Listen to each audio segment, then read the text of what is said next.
ఓం గం గణపతయే నమః. ఓం శ్రీ దక్షిణామూర్తయే నమః. ఓం శ్రీ మాతంగి దేవ్యే నమః. ఓం శ్రీ రాజశ్యామలా దేవ్యే నమః. ఓం శ్రీ దేవి బ్రహ్మచారిణే నమః. ఓం గురవే సర్వలోకానాం విషజే భవరోగిణాం నిధయే సర్వవిద్యానాం దక్షిణామూర్తయే నమః. ఓం శ్రీ దక్షిణామూర్తయే నమః. ఓం శ్రీం హ్రీం క్లీం గ్లౌం గం గణపతయే వరవరద సర్వజనమే వసమానయ స్వాహా. ఓం శ్రీం హ్రీం క్లీం గ్లౌం గం గణపతయే వరవరద సర్వజనమే వసమానయ స్వాహా.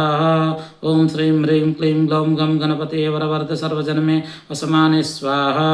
ఓం వక్రతుండకోటి సూర్యసమప్రభ నిర్విఘ్నం కురు మే దేవ సర్వకార్యేషు సర్వదా. ఓం గం గణపతయే నమః. ఈ వసంత నవరాత్రుల సందర్భంగా శుక్లపాడ్యం నుంచి శుక్లపక్షం నవమి వరకు జరిగేటువంటి 9 రోజులు శ్రీ మాతంగి దేవత అంటే శ్రీ రాజశ్యామలాదేవి యొక్క 9 నవరాత్రులు. ప్రతిరోజు ప్రతి రాత్రి ఒక విశేషమైన రోజుగా ఒక విశేషమైన రాత్రిగా ఈ 9 నవరాత్రులు 9 మంది దేవతల్ని ఆవాహన చేసి ప్రతిరోజు ఒక దేవత పూజించడం అనేది మనకి పురాణ కాలం నుండి శాస్త్రాల్లో లభించిన దాన్ని బట్టి మనకు వస్తున్నటువంటి సాంప్రదాయం. ఈరోజు 2వ రోజు శ్రీ దేవి బ్రహ్మచారిణిగా అమ్మవారిని పూజించడం అనేది ఒక ఆనవాయితీ. సరే, ఈ విషయం పక్కన పెడితే అసలు ఈ రాజశ్యామలాదేవి విశేషాలు ఏమిటి, అసలు ఈమె ఎలా ఉద్భవించింది, ఈ దేవత ఎవరు అని మనం తెలుసుకుందాం.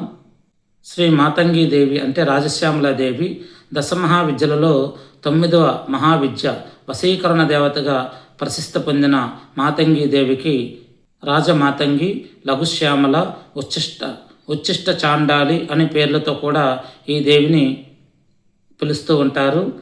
ఈ దేవి స్వరూపిణి ఉపాసన వల్ల వాక్సిద్ధి, సకల రాజ ఐశ్వర్య ప్రాప్తి లభిస్తాయని మనకి పురాణాలు చెబుతూ ఉన్నాయి.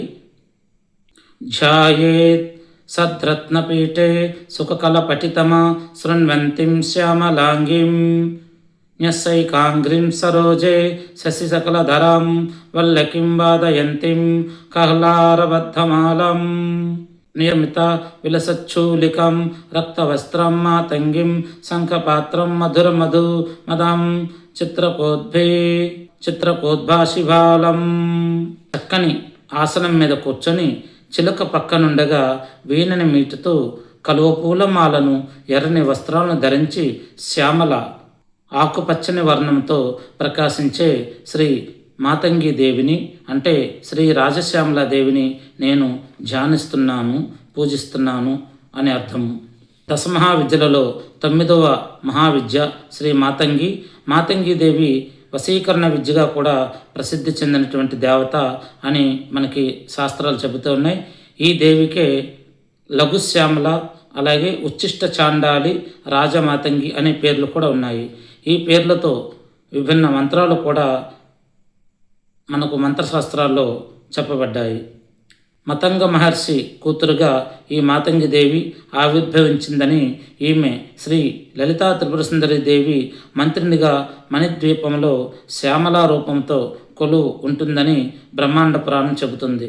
మాతంగి దేవత అంటే రాజశ్యామల దేవత అంటే విజ్ఞానానికి, విద్యకి ప్రతీక. మాతంగి దేవి కూడా విద్యకి, విజ్ఞానానికి ప్రతీక. అంటే సరస్వతీదేవి ఏ విధంగా అయితే మనకి విద్యను అందిస్తుందో ఆమె ఆ సరస్వతీదేవి ఒక ఉగ్ర రూపంలోకి మారితే ఈ యొక్క మాతంగి దేవిగా కూడా మనకి చాలామంది పెద్దలు చెబుతూ ఉంటారు. మాతంగి దేవి అంటే రాజశ్యామలాదేవి ఏ విధంగా ఆవిర్భావం చెందింది.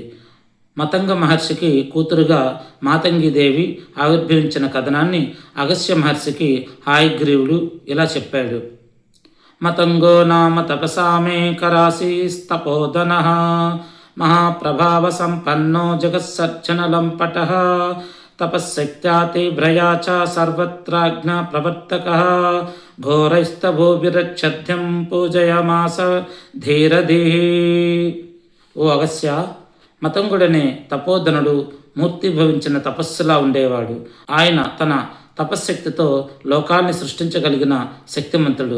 అంత గొప్ప తపస్శాలి కుమారుడు మాతంగుడు. ఆయన చాలా కాలం రాజరాజేశ్వరి దేవి మంత్రిని అయిన శ్యామలాదేవిని గురించి తీవ్రంగా తపస్సు చేశాడు. మాతంగుడి తీవ్ర తపస్సుకు సంతోషించిన శ్యామలాదేవి ఆయనకు ప్రత్యక్ష వరం కోరుకోమంది. అప్పుడు మాతంగుడు దేవితో, అమ్మా, నీ దర్శనాన్ని మించిన వరం నాకేముంటుంది? అయినా నీవు ఇస్తానన్నావు కనుక ఒక వరం అడుగుతాను.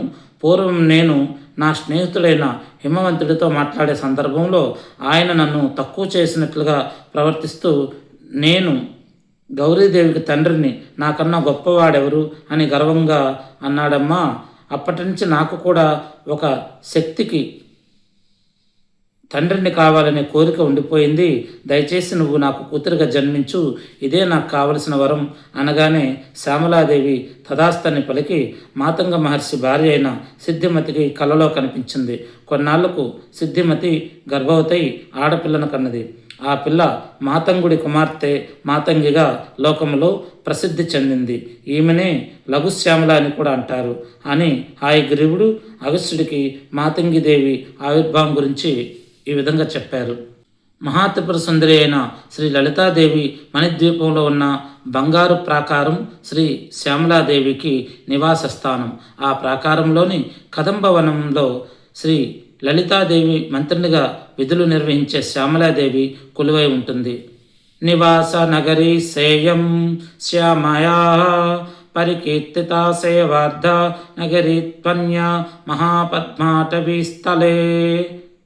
అంటే కదంబవనములోని శ్యామలాదేవి నివాసం ఉండే భవనం ఉన్నప్పటికీ లలితాదేవికి సేవ చేస్తూ ఆమెకి దగ్గరగా ఉండటానికి చింతామణి గృహానికి దగ్గరలో ఉన్న మహాపద్మాటవి ప్రాంతంలో ఆమెకు మరో నివాసం కూడా ఉందని బ్రహ్మాండ పురాణం చెబుతుంది. ఇలా లలితాదేవి మంత్రినిగా ఉన్న శ్యామలాదేవి మాతంగి మహర్షి కూతురు కాబట్టి మాతంగి దేవిగా, అలాగే లఘుశ్యామలాగా, అలాగే ఉచ్చిష్ట చాండాలిగా లోకంలో ప్రసిద్ధి చెందిందని ఈ కథనం ద్వారా మనకి తెలుస్తోంది. ఇక్కడ ఉచ్చిష్ట అంటే సామాన్యార్థంలో ఎంగిలి అని వస్తుంది, కానీ విశేషంగా చెప్పాలంటే ఉత్ ప్లస్ శిష్ట అంటే మిగిలి ఉన్న వాటన్నిటికన్నా పైన ఉన్నతంగా ఉండేది అని పండితులు దీని యొక్క భావాన్ని చెప్తారు. దశమహావిద్యలలో బగలాముఖి వాక్కుని స్తంభింపజేస్తే ఈ దేవి సాధకుడికి వాక్ ప్రవాహాన్ని కలిగిస్తుంది. తన ఉపాసకుడికి సంగీత సాహిత్యాలలో అభినవేశం కలిగించి ఒక సంగీత కళాకారుడిగా, కవిగా, పండితుడిగా లోకంలో ప్రసిద్ధి పొందేలా చేస్తుంది. మహాకవి కాళిదాసు కాళీ భక్తుడిగా విఖ్యాత పొందిన మహాకవి కాళిదాసు కాళీదేవితో పాటు మాతంగిదేవి అనుగ్రహాన్ని కూడా పొంది దివ్య పారవశ్యంతో ఆ దేవిని ఈ విధంగా స్తుతించారు. మాణిక్య వీణాముపలాలయంతిం మదాలాసాం మంజుల వాగ్విలాసాం మహేంద్రనీలచ్యుతి కోమలాంగిం మాతంగ కన్యాం మనసా స్మరామి.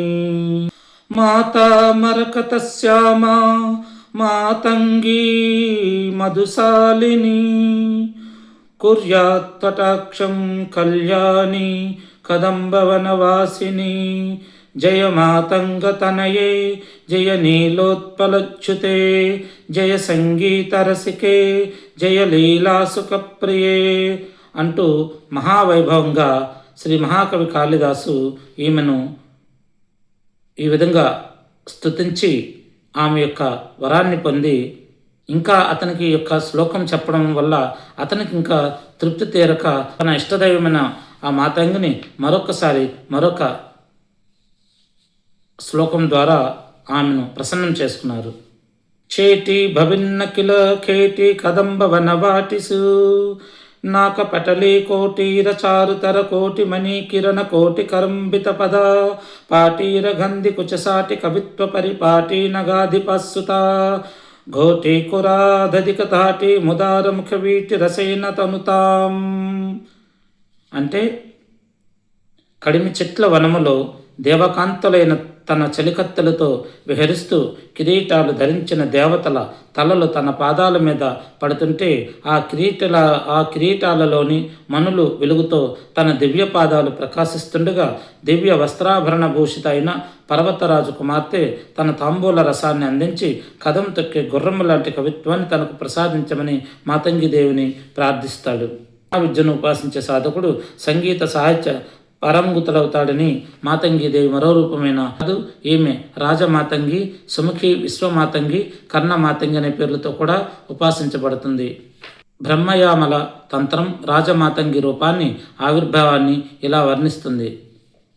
అధమాతాంగినిం వక్షే క్రూరభూత భయంకరీం పురా కదంబ విపనే నానా వృక్ష సమాకూలే వస్యార్థం సర్వభూతానాం మతంగో నామతో ముని శతవర్ష సహస్రాని తపో తతప్యత సంతతం. అంటే ఈ శ్లోకం అర్థం ఏంటంటే, పూర్వం మతంగ మహర్షి కదంబవనములో తీవ్ర తపస్సు చేయగా అతడి తపస్సుకు మెచ్చి ప్రత్యక్షమైన త్రిపుర సుందరి దేవి కళ్ళ వెలుగు నుంచి ఒక మహాశక్తి శ్యామల వర్ణంతో ఆవిర్భవించింది. ఆ శక్తి రాజమాతంగి దేవి అనే పేరుతో ప్రఖ్యాత చెందింది. ఈ దేవి ఎలా ఉంటుందంటే, శ్యామాంగిం శశిశేఖరాం త్రినయనాం రత్నసింహాసనస్థితాం వైదేబాహుదండైరసి కీటకపాశాంకుశరధరాం.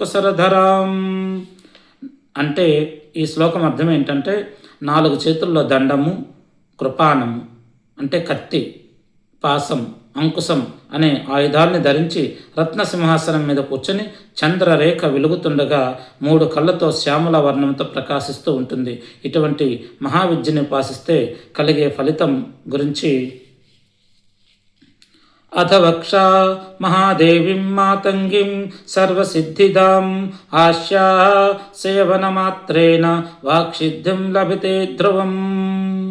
ఈ శ్లోకం అర్థం ఏంటంటే, మహావిద్య అయిన ఈ మాతంగి దేవిని ఉపాసిస్తే వాక్సిద్ధి తప్పకుండా సాధకుడికి లభించి తీరుతుందని పురశ్చార